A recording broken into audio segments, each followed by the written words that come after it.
jërë ngeen jëf Lat Diop ma ca kaso ba la muy dund mitti na tatar l'observateur moo ko bind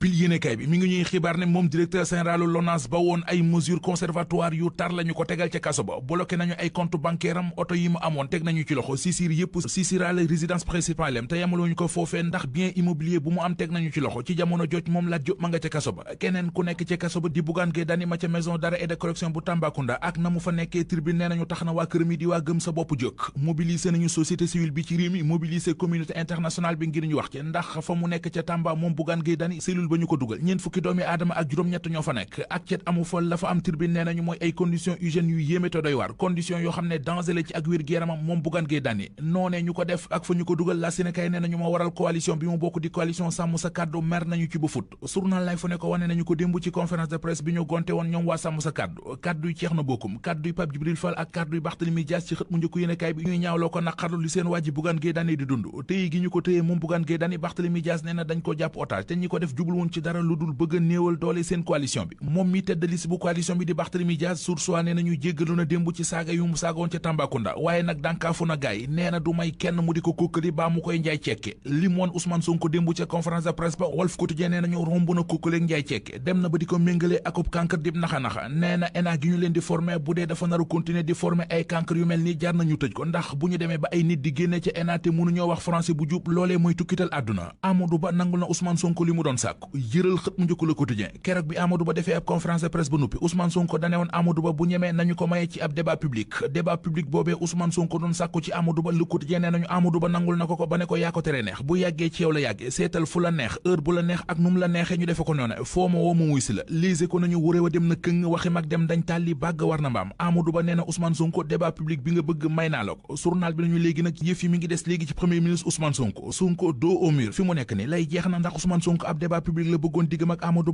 Ba nee na ko des na ci yow soxna Zahra Iyane Thiam mandataire bu coalition jàmm ak njariñ di ko dëggal ci xët mu njëkk Vox Populi nee na Amadou Ba mi ngi xaar Ousmane Sonko ngirub débat ñun pare nañu ñoo ngi koy déglu na wax fan la ko bëgg ak ban heure la ko bëgg ndax bu ñu ca tolloo état bi dana publier compte yu ñu certifié laaj la bu journal bi di laaj beneen bu yéenekaay bi samp mooy est-ce que du bëgg a neutraliser dualité bi dox diggam ak Bougane Gueye Dany moom Ousmane Sonko moo tax mu yëkkati fii coowal débat public diggam ak Amadou Ba journal l'info nañu ak lu ci mën di am daal Ousmane Sonko dëkk na Amadou Ba nangul na ko débat public bi léegi nag Ousmane Sonko la ci askan wi di déglu l'observateur nañu askan wi dégloo ko xaar ab débat public duñu ko gis ndax débat ba du am CNRA tere na ko fi mu sukkandiko moom CNRA ba interdit débat bi l'observateur mi ngi ñu koy wax opposition bi jóge ci nguur gi fi jóge di régime bu Macky Sall bëgg nëbb seenuk tële ak bëgg a wut immunité moo tax ñu daw song élection législative yi Abdou Khadre Sall président bu mouvement askanu Sénégal moo ko wax ji mi ngi ci xët mu njëkk Direct News leeral na ca waxtaan wayit ne moom liste Pastef bi lay woote dem na bay xam ne législative yi ñu jëm koy bu jàppee ko deuxième tour élection présidentielle yi ñu génn ndax ak régime bu mu mën di doon dafay soxla majorité ngir mën a doxal programme am